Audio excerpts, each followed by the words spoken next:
Hello student, आज के इस लेक्चर में हम इंक्लाइन सिंगल कॉलम मैनोमीटर के बारे में डिस्कस करेंगे। सिंगल कॉलम मैनोमीटर का ये दूसरा टाइप है। वर्टिकल का हमने प्रीवियस लेक्चर में डिस्कस कर लिया था, ठीक है। तो इस जो लेक्चर है, इस लेक्चर में हम क्या करेंगे, इंक्लाइन सिंगल कॉलम मैनोमीटर की हम बात करेंगे। इसमें क्या है, हमने रिजर्वायर से एक जो मैनोमीटर जोड़ रखा है उसको एक थीटा एंगल पर मोड़ रखा है, या फिर थीटा एंगल पर इंक्लाइंड है वो, ठीक है। थीटा एंगल पर क्या है आपका, इंक्लाइंड है। तो ड्यू टू इंक्लिनेशन, यानी अब जो इंक्लाइंड नेचर के कारण ये क्या है, बहुत ज़्यादा सेंसिटिव मैनोमीटर होता है, ठीक है। तो आपका जो इंक्लाइंड मैनोमीटर है वो आपका मोर सेंसिटिव, बहुत ज़्यादा संवेदनशील होता है। यानी थोड़े से भी प्रेशर में, इसमें थोड़ा सा भी वेरिएशन आया कुछ भी प्रेशर में, तो इसकी वजह से लिक्विड में इसमें थोड़ी सी भी कमी आई तो उसका इफेक्ट जो इंक्लाइंड नेचर के कारण इस पर ज़्यादा पड़ेगा, ठीक है। तो वही चीज़ है, हमने क्या किया है, जब हमने किसी गेज पॉइंट से इसको नहीं जोड़ रखा था, जब हम इसको किसी गेज पॉइंट से नहीं जोड़ते हैं तो आपकी जो डेटम लाइन है वो एक्स है, दोनों लिम्स में जो लिक्विड के लेवल है वो यहाँ तक रहेगा, ठीक है, रिजर्वायर में और लिम्स में भी जो मैनोमीटर से इंक्लाइन कनेक्टेड है। लेकिन जैसे ही हमने किसी गेज पॉइंट से जोड़ा इसको, तो गेज पॉइंट का जो प्रेशर है उस प्रेशर की वजह से क्या हुआ है, बहुत ही स्मॉल डिस्प्लेसमेंट हुआ है रिजर्वायर के लिक्विड में। लेकिन इसमें जो स्मॉल डिस्प्लेसमेंट हुआ है वो आपका क्या है, डेल्टा एच है, ठीक है। इसकी हाइट में जो कमी आई है, ठीक है, वो क्या है, डेल्टा एच है। और जो इंक्रीमेंट हुआ है वो आपका क्या है, एच2 है, ठीक है। इंक्रीमेंट क्या है आपका, एच2, यानी लिम्स में या मैनोमीटर में जो हाइट का इंक्रीमेंट है वो आपका क्या है, एच2 है यहाँ पर, ठीक। अब आप लोगों को मैथमेटिक्स पढ़ा होगा, तो यहाँ से जो H2 की वैल्यू आ जाएगी आपके पास, वो क्या आ जाएगी, L sin थीटा यहाँ से आ जाएगी, ठीक है। जो H2 की वैल्यू है वो क्या आ जाएगी, L sin थीटा। तो जितना इसके वॉल्यूम में कमी होगी, जितने इसके वॉल्यूम में कमी होगी उतना ही इसके वॉल्यूम में इंक्रीमेंट होगा। तो इसी फंडा को हम लगा के इसको हम आप फर्दर अभी इसको डेरिवेट करते हैं, इसको अभी हम इसका डेरिवेशन करते हैं। जो H1 है वो क्या है, height of the heavy liquid, ठीक है। सेंटर ऑफ द पाइप से आपकी लिक्विड की जो हैवी लिक्विड है उसकी हाइट है। इसका एरिया है आपका कैपिटल ए, इसका एरिया है आपके पास स्मॉल ए। इसका एरिया इसकी अपेक्षा में 100 गुना ज़्यादा है, यानी ये जो एरिया होगा वो कम से कम 100 टाइम्स ग्रेटर होगा आपके मैनोमीटर के एरिया से, इसके एरिया से, ठीक है। और जो आपकी कमी है, जो डिक्रीमेंट है वो डेल्टा एच है, या इंक्रीमेंट क्या है आपका एच2 है, ठीक। ये आपका क्या है, बहुत ज़्यादा सेंसिटिव मैनोमीटर्स होता है, ठीक। और यहाँ पर जो H2 की वैल्यू है, मैथमेटिक्स से आपकी H2 की वैल्यू हो जाएगी L sin थीटा। अब हम क्या करेंगे, इसको हम सॉल्व करते हैं।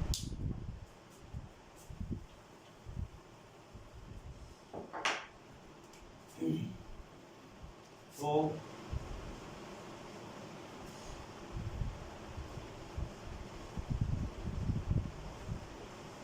Heavy liquid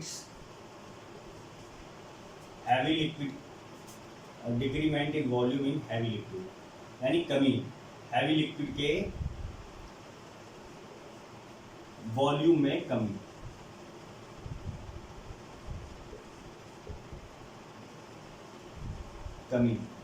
is equal to rise in liquid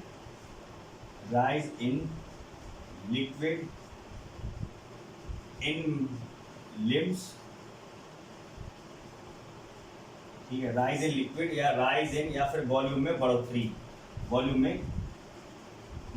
में इंक्रीमेंट, ठीक है, ये इसके बराबर हो जाएगा। तो आपको पता है कि यदि हम एरिया को हाइट से मल्टीप्लाई कर देते हैं तो आपका वॉल्यूम बन जाएगा। इतनी कमी हुई है उसमें, इतने वॉल्यूम में क्या है, कमी हुई है हैवी लिक्विड में, इतनी आपके जो लिम्स है इंक्लाइंड उसमें इतनी इंक्रीमेंट हुआ है। तो यहाँ से डेल्टा एच की वैल्यू आ जाएगी आपके पास, सेम वही चीज़ है, H2, ठीक। लेकिन यहाँ पर जो H2 है आपके पास वो क्या है, A/A into L sin theta, L sin theta, ठीक है। तो इस जो वैल्यू है इसको अब हम सब जगह यहाँ पर रिप्लेस करेंगे। तो हम क्या करेंगे, अब डेटम लाइन वाई वाई को क्या करेंगे, कंसीडर करेंगे। ठीक है, अब देखते हैं इसको नोट करिए पहले।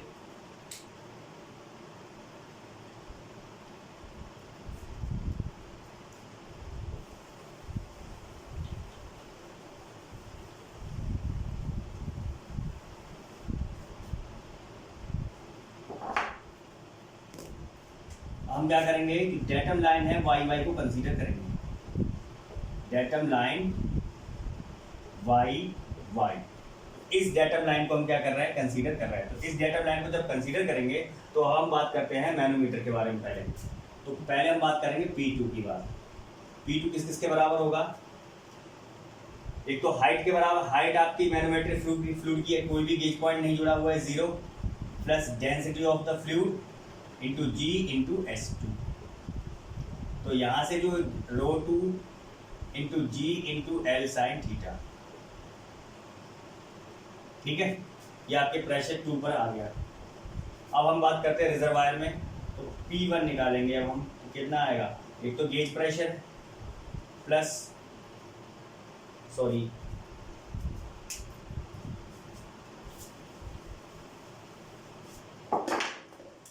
क्या था आपका, यहाँ पर P1 था प्रेशर, यहाँ P2 था।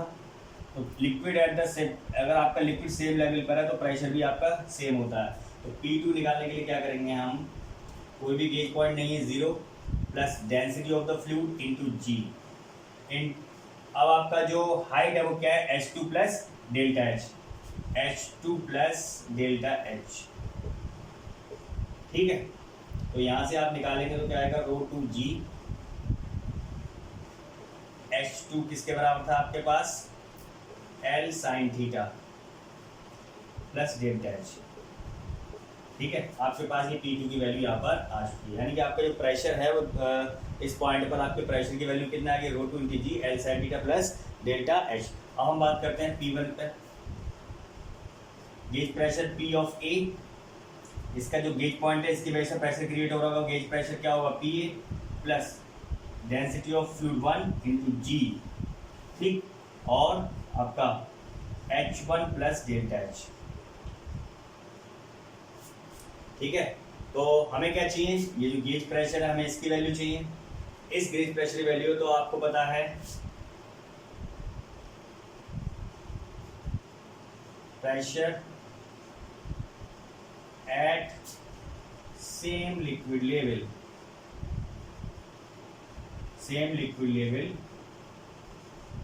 is also same या equal, ठीक है। ये हमें लाइन हमेशा याद रखनी है। अब इसको क्या करेंगे हम, तो यहाँ से इसकी वैल्यू रखेंगे तो क्या आ जाएगा, P of A plus ρ1g H1 plus delta H, यहाँ पे ये आ गया आपके पास, और यहाँ से आ जाएगा आपके पास ρ2g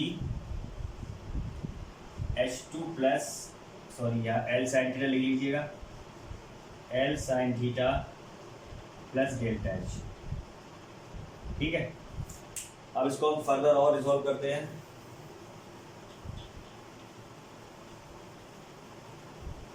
तो जब इसको सॉल्व करेंगे फर्दर तो क्या आ जाएगा, P ऑफ A की वैल्यू क्या आ जाएगी, P ऑफ A मल्टीप्लाई कर लेते हैं, अलग अलग टर्म क्या जाएगा, ρ2g L sine theta plus delta H की वैल्यू लगा दीजिए, अभी रहने दीजिए, इसको कॉमन निकालेंगे, ρ2g इंटू डेल्टा एच, ठीक है, मल्टीप्लाई हो गया, minus ρ1g H1 minus ρ1g delta H, ये हमारे पास ये वैल्यूज आ गई। अब इनको और हम सॉल्व करते हैं अभी।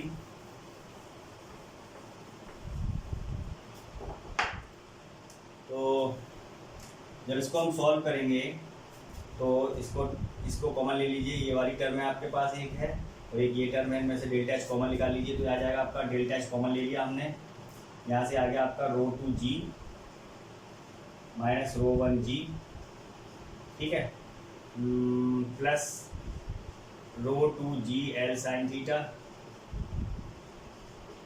Minus rho 1g H1। यहाँ से हम जब डेल्टा एच की वैल्यू लगा देंगे तो a/a L साइन थीटा, यहाँ आ गया आपका रो 2g minus rho 1g plus रो 2g L साइन थीटा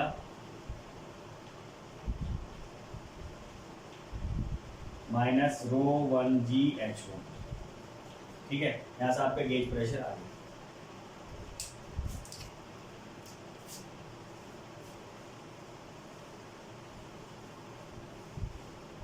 ठीक है, तो हमने क्या किया, जो इंक्लाइन मैनोमीटर था आपका, तो उस इंक्लाइन मैनोमीटर में जो गेज प्रेशर है उसकी वैल्यू को हमने इस प्रकार फाइंड आउट कर लिया।